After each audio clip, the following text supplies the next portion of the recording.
नमस्ते नमस्कार प्यारे साथियों, कैसे हो आप सब। आशा उम्मीद करते हैं कि आप सब बहुत अच्छे होंगे। साथियों, बोर्ड एग्जाम 2026 में सूरदास का जीवन परिचय साथियों एकदम ट्रिक के साथ हम लोग तैयार करेंगे, ताकि देखिए एकदम निचोड़ के अगर आप उसे तैयार करते हैं ना, एक एक हिस्से में तोड़ के, तो आपको बहुत जल्दी तैयार हो जाता है।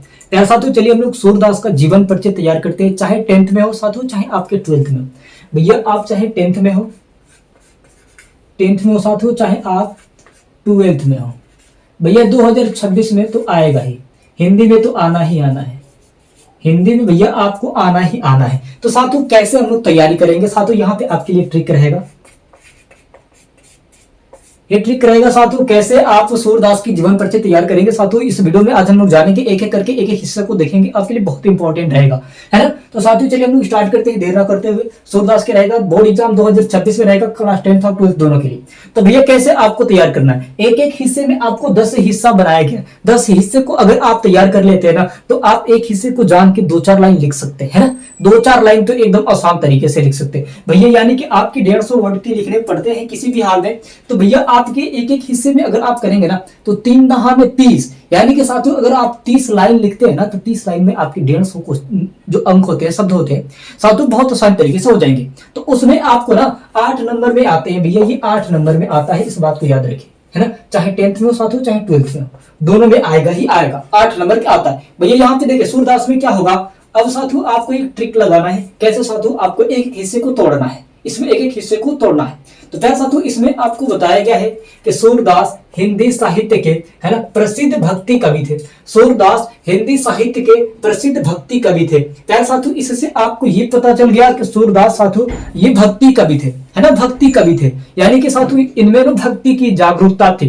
पूजा पाठ, यानी कि जो पूजा पाठ होती है ना साथियों, भक्ति, उसी में ये लीन रहते थे भैया सूरदास। तो इसमें ये बताया गया है। तो आप साथियों एक लाइन को पढ़ के भैया 2-3 लाइन तो बना ही सकते हैं, 3 लाइन तो बना ही सकते हैं किसी भी हाल में, चाहे 10th में हो भैया, चाहे 12th में हो। एक लाइन को अगर आप याद कर ले, तो भैया 3 लाइन तो आप किसी भी हाल में बना देंगे। तो यहाँ पे आपको क्या दिया भैया, इसके सूरदास हिंदी साहित्य के प्रसिद्ध भक्ति कवि थे। भैया ये क्या थे, सूरदास, है ना, भक्ति कवि थे, पूजे पाठ करने वाला, पुजेरी टाइप के थे ये सूरदास जी, है ना। इसीलिए कहा जाता है कि पूरा सूरदास हो क्या। कोई कहता है ना कि पूरा सूरदास हो क्या, सुन ही नहीं रहे हो, किसी चीज में लीन हो गए हो क्या।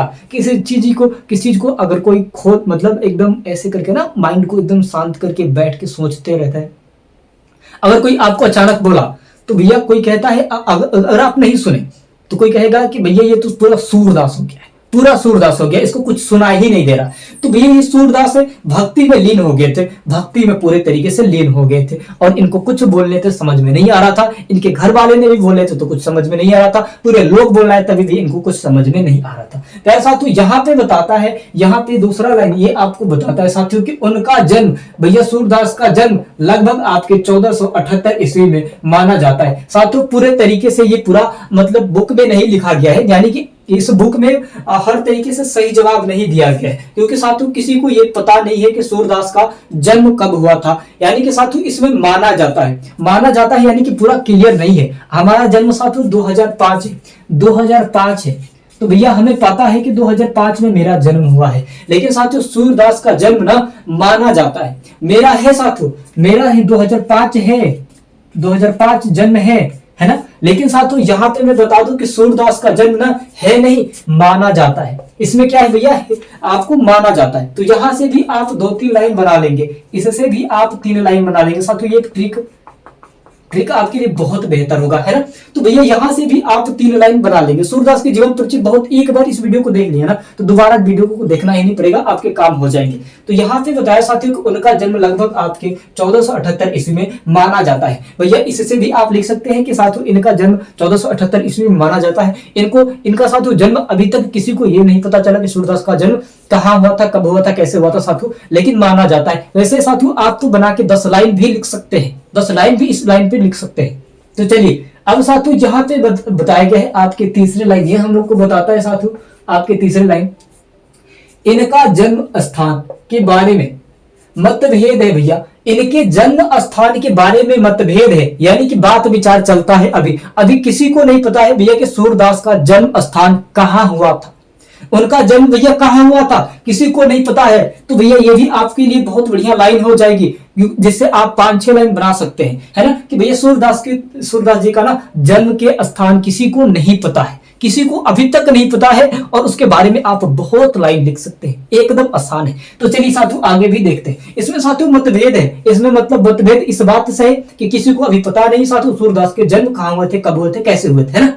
यहाँ पे साथियों बताया गया है कि पर अधिकतर विद्वान सहित साधु से ही आपके विद्वान से ही ने बनाते हैं कि हरियाणा साधु हरियाणा या आगरा मानते हैं। भैया इनके जन्म जो है ना मतलब मानते हैं हरियाणा में या फिर साधु आगरा मानते हैं। भैया इनका भी जो जन्म है ना तो माना ही गया है, स्थान तो माना ही गया है, जन्म तिथि तो माना ही गया, भैया सब कुछ तो इनके माने ही गए हैं। तो अब इससे बढ़िया मौका आपको क्या मिल जाएगा, इससे बढ़िया मौका अब कहीं मिलेगा आपको, ये बताइए। तो प्यारे साथियों ये बोर्ड एग्जाम 2026 में चाहे 10th में हो चाहे 12th में हो आना ही आना है इसको। तो आप लिख ले, अपने माइंड में सेट कर ले, 5 आते हैं भैया, 5 आपके जीवन परिचय आते हैं, 5 आपके कवि परिचय आते हैं। तो भैया यहाँ पे जीवन परिचय और साथियों कवि परिचय और साहित्यिक परिचय साथियों आते हैं आपके कवि के, और साथियों कवि के आते हैं लिखने के लिए, है ना।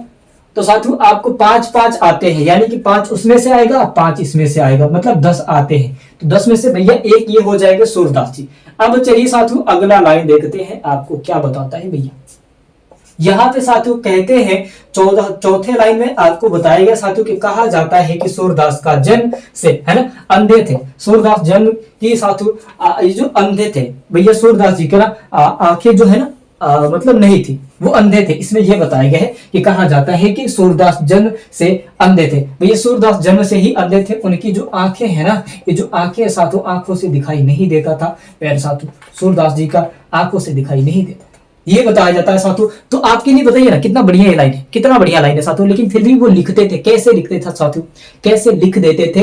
सबसे बड़ा तो बात ये बनती है, यहाँ पे एक बार और लाइन को देखेंगे साथियों, बहुत शानदार लाइन है ना, कि कहा जाता है कि सूरदास जन्म से ही अंधे थे। प्यारे साथियों जन्म से ही जब कोई अंधा होगा वो रचना कैसे लिख सकता है, कविता कैसे लिख सकता है भाई, वो कैसे पढ़ सकता है, कैसे सुन तो लेगा भैया, ठीक है चलो भाई, कान है सुन लेगा, लेकिन देख कैसे सकता है। सबसे बड़ा तो ये नेत्र है, आपकी आंखें है भैया, तो सबसे बड़ी आंखें आपकी बताती है कि आप मतलब कुछ भी कर पाएंगे, लेकिन वो उनकी आंखें नहीं थी, वो अंधे थे। तो भैया इससे भी आप 3-4 लाइन बना सकते हैं, चौथे लाइन बहुत बढ़िया। अब साथियों यहाँ पे आपके आता है पांचवे में क्या बताएगा साथियों, है ना, यहाँ पे बताएगा साथियों कि वे भगवान श्री कृष्ण के, है ना, अनन्य भक्त थे। अनन्य भक्त यानी कि मतलब पूरा जी जान लगा दिए उन पे, अपना प्राण स्वीकार कर दिया, मतलब उनको त्याग दे दिए भैया, कि लो समर्पित कर दिए अपने प्राण को। किसको साथियों, किसको समर्पित कर दिए, तो भैया आप कहेंगे भगवान श्री कृष्ण को। भगवान श्री कृष्ण यानी कि बालाजी को, पहले साथियों वो अपने जन्म साथियों स्वीकार कर दिए उनके नाम पे, कि लो भैया हम आपको अपने जिंदगी को दे रहे हैं, भैया तुम ही चलाना मेरे जिंदगी को, मैं तो खुद अंधा हूं। तो प्यारे साथियों इससे आपकी बहुत